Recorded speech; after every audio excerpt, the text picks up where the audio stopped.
Sungai Efrat, atau juga disebut sebagai Sungai Al-Furat, adalah sungai terpanjang di Asia Barat Daya dan merupakan salah satu sungai yang terpenting dalam sejarah peradaban manusia, khususnya bagi bangsa Arab. Sungai ini menjadi topik perbincangan agama-agama samawi dengan sorot perhatian penuh. Demikian ini karena Sungai Efrat menjadi salah satu tanda dari serangkaian tanda kemusnahan kehidupan di dunia alias kiamat. Bahkan bukan sekedar sebagai tanda akhir zaman, Sungai Efrat juga disebut sebagai wujud nyata dari sungai surga yang tampak di dunia, sebanding dengan Sungai Nil yang terdapat di negeri Mesir.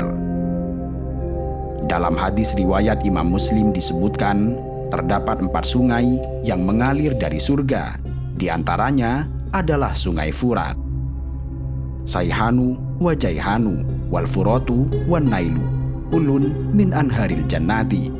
Sayhan, Jaihan, Furat dan Nil semuanya dari sungai-sungai surga. Dari kawasan timur Turki, Sungai Efrat mengalir melintasi Suriah serta Irak, sampai akhirnya bersatu dengan Sungai Tigris menjadi Sungai Syatul Arab yang airnya mengalir sejauh 120 km hingga bermuara di Teluk Arab. Panjang Sungai Efrat dari sumbernya di Turki hingga muaranya di Syatul Arab di Irak adalah sekitar 2.940 km, termasuk 1.176 km di Turki dan 610 km di Suriah, dan 1.160 km di Irak, dan lebarnya berkisar antara 200 hingga lebih dari 2.000 meter di muara. Sungai Efrat dan Sungai Tigris adalah 2 bengawan besar yang menjadi sebab daerah di sepanjang tepiannya disebut Mesopotamia, yang berarti negeri di antara 2 sungai. Selama ribuan tahun, sungai kembar ini telah menghidupi komunitas pertanian dan kota-kota besar di Mesopotamia yang dianggap sebagai tempat lahir sejumlah peradaban paling awal di dunia. Sungai Efrat juga sering digunakan sebagai perbatasan antar kerajaan, juga menjadi tempat pertempuran pada zaman dahulu. Hal ini tidak lepas dari peran Sungai Efrat yang merupakan bagian dari jalur sutra, yaitu jalur perdagangan yang melewati Asia Tengah dan Mesopotamia dan kota Aleppo di Suriah yang merupakan perhentian utama di sepanjang jalur perdagangan. Dalam literatur Islam, Sungai Efrat lebih banyak disebut dalam rangkaian tanda dari sekian mata rantai tanda-tanda akhir zaman. Sungai ini menjadi sinyal peringatan sebelum mengarah pada sebuah kepastian atas nasib akhir kehidupan dunia alias kiamat. Dan rupanya tidak hanya dalam sumber primer Islam. Dalam Alkitab juga disebutkan bahwa ketika Sungai Efrat telah mengering, maka hal-hal yang sangat besar akan terlihat. Karena itu, banyak orang beranggapan bahwa keringnya Sungai Efrat merupakan pertanda semakin dekatnya hari kiamat. Dalam 2 kitab standar hadis, yaitu Sahih Bukhari dan Sahih Muslim, disebutkan riwayat dari Abu Hurairah bahwa Rasulullah bersabda, "Yushikul furatu ayyahsira an kanzin min dahabin, faman hadarahu fala yakhud minhu syai'an." Hampir saja Sungai Efrat menyingkap timbunan emas. Siapa yang mendatanginya, ia tidak boleh mengambil sedikit pun. Dalam sebuah riwayat versi Imam Muslim disebutkan Rasulullah Shallallahu Alaihi Wasallam bersabda, "La taqumus sa'atu hatta yasiral furatu an jabalin min dahabin, yaktatilun nasu alaihi fayuqtalu min kulli mi'atin tis'atu wa tis'una, wa yaqulu kullu rajulin minhum la'alli akunu anal ladzi anju." Kiamat tidak akan terjadi sampai Sungai Efrat menyingkap gunung emas yang menyebabkan manusia saling berperang. Dari 100 orang, 99-nya akan terbunuh. Dan setiap orang dari mereka berkata, "Semoga aku selamat." Imam Muslim juga meriwayatkan dari Ubay bin Ka'ab dengan redaksi, yushikul furatu ayyasiro an jabalin min dahabin.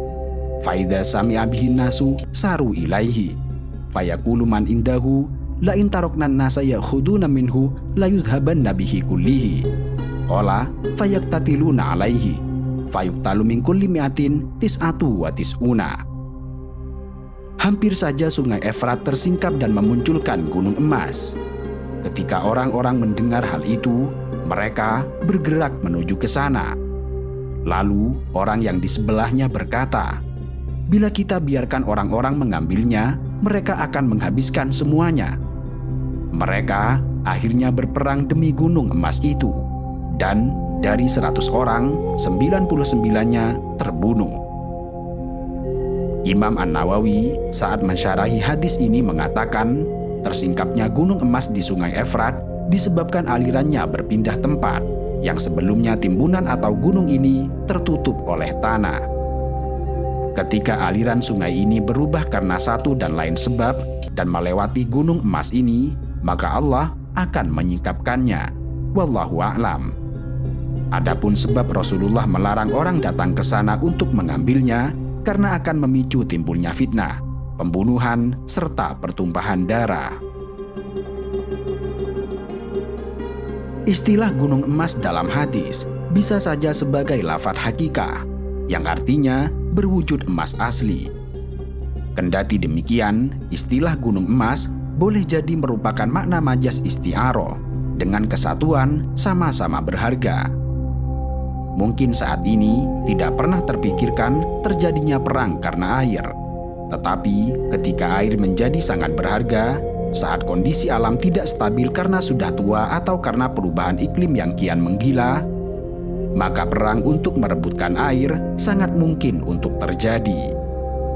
Manusia bisa saja hidup tanpa emas, tetapi mereka jelas tidak akan mampu bertahan hidup tanpa air. Ancaman perang karena memperebutkan air sungai Efrat sangat mungkin untuk terjadi.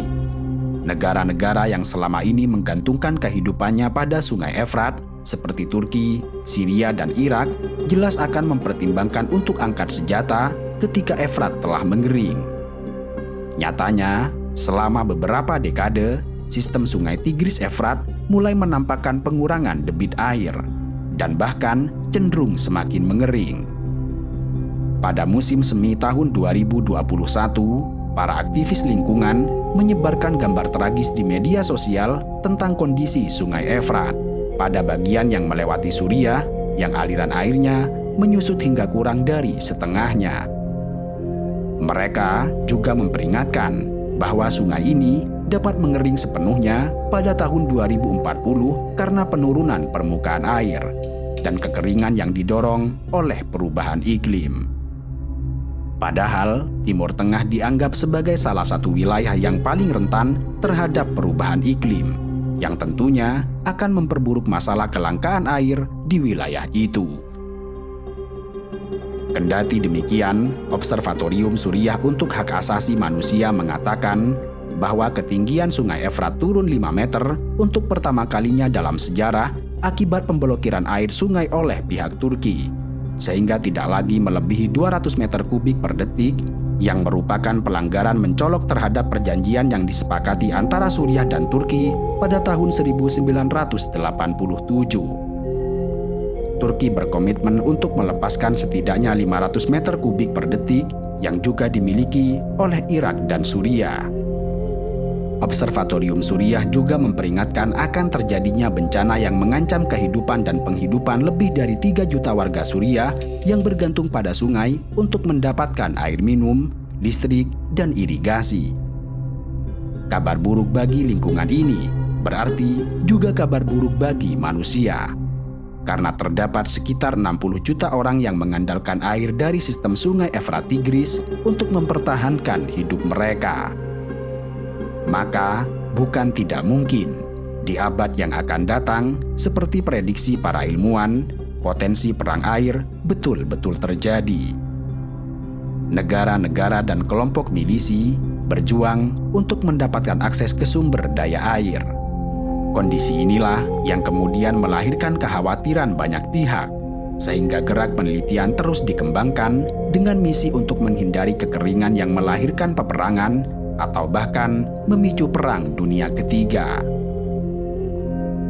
Namun demikian, segala daya dan upaya manusia tentunya tidak akan mampu melindungi takdir Allah. Jika nantinya Efrat harus kering sebagai bagian dari proses menuju kiamat, maka secanggih apapun alat buatan manusia akan lemah berhadapan dengan kekuatan Allah, karena kiamat itu tidak seperti dalam film Kiamat 2012.